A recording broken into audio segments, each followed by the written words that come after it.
So, you want to be a landlord?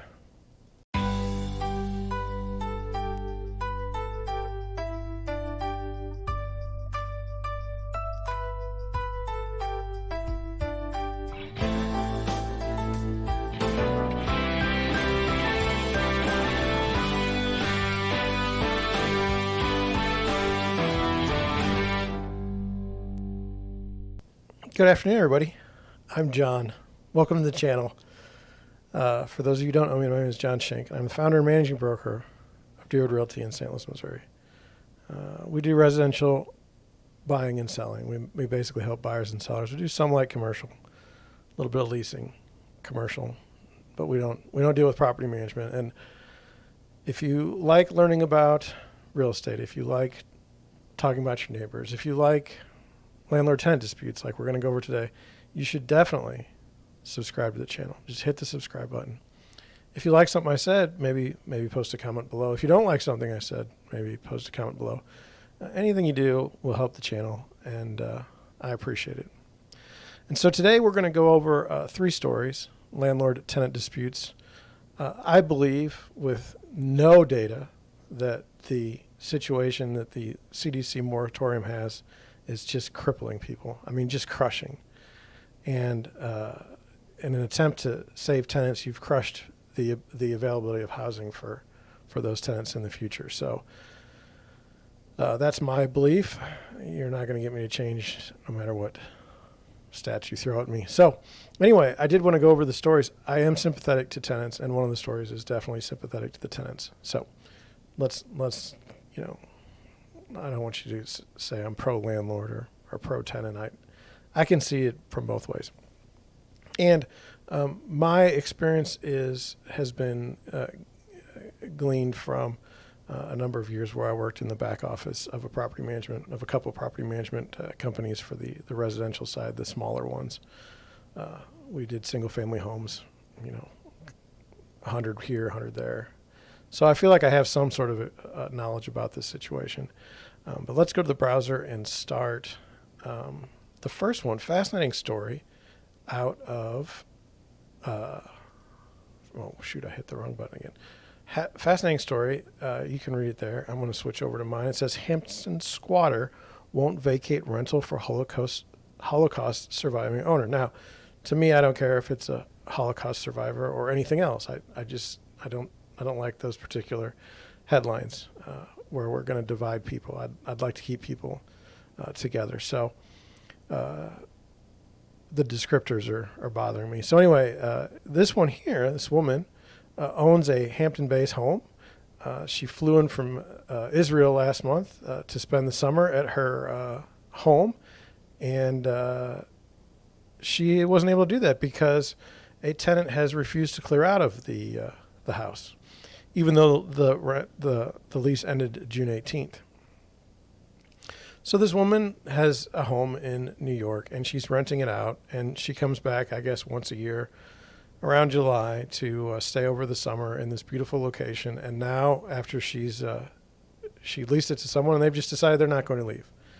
And so the funny thing here is it's a real estate agent. I say funny because why do I say that? Because if anybody knew the laws, that would be it. So in the article, it says that she works for a broker, and then the company says she doesn't work for her. But she did claim financial hardship due to the coronavirus crisis, which if you're a real estate agent during the crisis, it's been kind of fascinating. Some are very, very busy, and some people aren't. So then apparently she's left the house in terrible condition, and there's no way to evict her because of the moratorium. And one of the things it says that she's the tenant's accused of leaving the house in disrepair, but if you're an owner of a property, I feel like you should kind of not have your personal things that are worth a bunch of money still in renting. It doesn't make any sense. Like one of the things they're complaining about, there's a beautiful painting that's been removed, and it's like, why did you leave a nice painting up if you didn't? I mean, And it's because people don't expect it. So that's that story. And I had some thoughts on it. You know, what do you do with the eviction moratorium? I mean, you can't, they're not going to evict anybody. So who is going to look out for the small landlords? That's my thing. I mean, people that own one property or two properties, and they're just trying to make a little bit of money on the side. Who's going to protect those people? That's been my question the whole amount of time that you decided to ban evictions, and then somebody may come back and say, well, the tenants, what if they lose their job and couldn't afford to live there? It's like, I see that. But the landlords own the supply of homes. So if you get less, if you get less landlords, there are going to be less homes available for rent for these people that are not choosing to buy a home for whatever reason. So, second article is a New York Times article. So let's go to that here.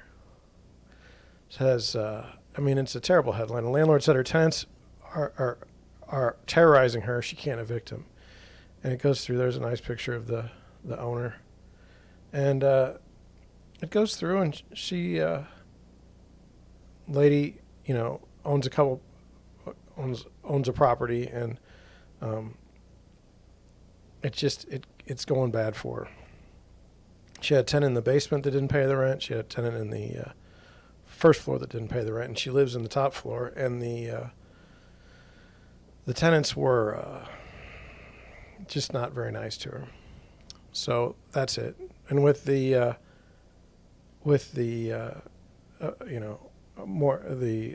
eviction moratorium, it's a disaster. So my thoughts on that. For the joys of being a landlord, she's been spat on, she's had her car keyed, she's been mooned, and she's had packages left for her thrown in the trash, and she's out about $36,000 in rent. In this case, the landlord used the rent money to clear the mortgage payment of $2,400 a month. And then I think the New York Times does a very good job of explaining some of the numbers behind this. So an estimated 28% of the 2.3 million rentals in New York City are owned by somebody who owns less than 5 properties. 140,000 to 200,000 eviction cases a year in New York City during normal times, and 9% of those are actual evictions. So around 12,500 people are actually evicted each year in a normal time. And then currently during this pandemic, an average rent is owed of $5,600. That's the average amount of rent owed by tenants during the moratorium. And so my thing is just simply like, just understand that all these landlords, like, people think these people are just millionaires, and there are many millionaire landlords, but they own many units. And I found during the time that I was a property manager that, if you owned one unit, it was tight. Even then, after you paid the mortgage, you would just pray that there weren't any repairs needed. Now, I can't imagine what those people are going through. And then, it's just a bad situation. So then finally, I think you might enjoy this one. Well, landlord fired shots in the bedroom of tenant over rent dispute. Well, what happens when you don't pay rent? This landlord took it too far, and he decided to fire 3 shots into the basement of his home. And so that was in, I believe, Utah. I could be wrong. Don't quote me on that. But here's the article here, and what I wanted to go over that one is there were some quotes. It says, quote, "The victim said he felt like hollering and pounding was directed towards him because there had been disputes between him and landlord about rent money that was owed." And the landlord is upset with the victim because the victim was trying to take away his home and his money. And that's what people think. It's a bad deal. So I had some thoughts and takeaways over the whole thing. One, all moratoriums fail the basic test of consequences for action. So if you don't have any fear of being evicted, you don't have any desire or reason to pay the rent. The only thing that keeps you in that home is the fact that you're paying the rent. So that's me. You may think differently, but when you did, how could lawmakers not realize that so many landlords are borrowing money to pay for mortgages in the hopes that tenant makes up their differences? And that's what I've said to some of my friends. So what sense does it make? And I'm in real estate and I've done investment properties. And what sense does it make? Let's say you don't owe any money on your house, and so now you go buy another house and you put a loan on it, okay? And now you're going to put a tenant in there that is not necessarily credit worthy. Why are you using your good credit on the hopes that some other tenant's going to pay is going to pay off for you? It's just too dicey for me. And so, the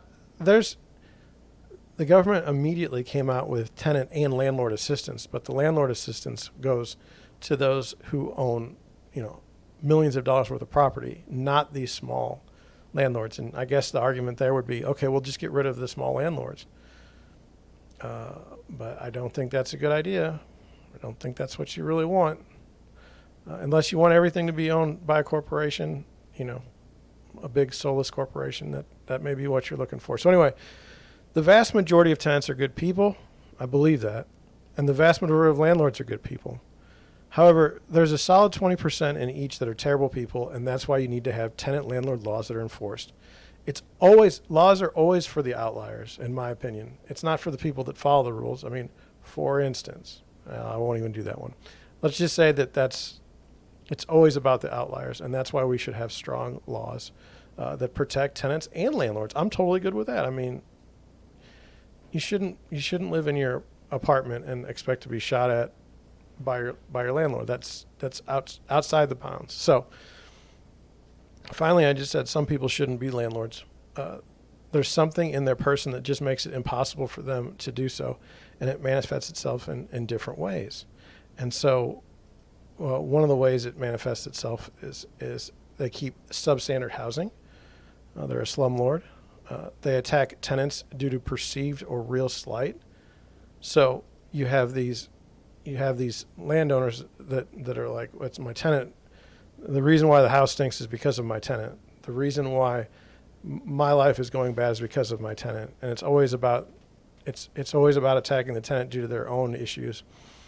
And then another one is there's a naivety. There's some sort of belief that a municipal authority will support them should a tenant not pay rent. And I'll just say this. It's been my example that you have to have strong tenant screening.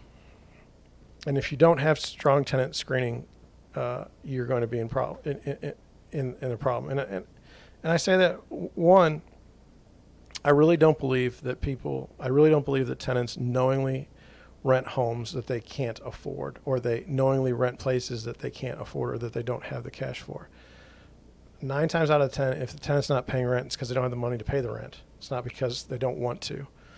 And so that's where, some sort of screening. If the tenant's got all kinds of debt, then you're going to have issues. And then rental history is important. I see lawmakers today saying that we can't look at past landlord history. Well, or eviction history. That's just a recipe for disaster. That's just going to hurt more landlords. And, to me, it doesn't.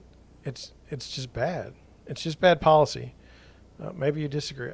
Now, I totally get that sometimes tenancies aren't great for the tenants, and I totally get that sometimes they're not great for landlords. I mean, let's not be naive here. But the idea that you can't look at past rental histories in determining whether or not to rent to someone, that's just bad. So that's all I have for you today. I had 3 stories. I just want you to understand that it's bad for the tenants, it's bad for the landlords. And the reason why it's bad is, in my opinion, is because the laws aren't being followed, and we're making up new laws as we go that's got nothing to do with the reality of the fact that there's a significant number of small-time landlords that are not in a position to accept government aid, and so they're just getting crushed. It's not okay. Anyway, that's what I have for you today. If you liked it, hit the like button. Do something. Maybe make a comment. I don't know. But that's all I have. Thank you for watching. Thank you for listening, and I will catch you on the next one.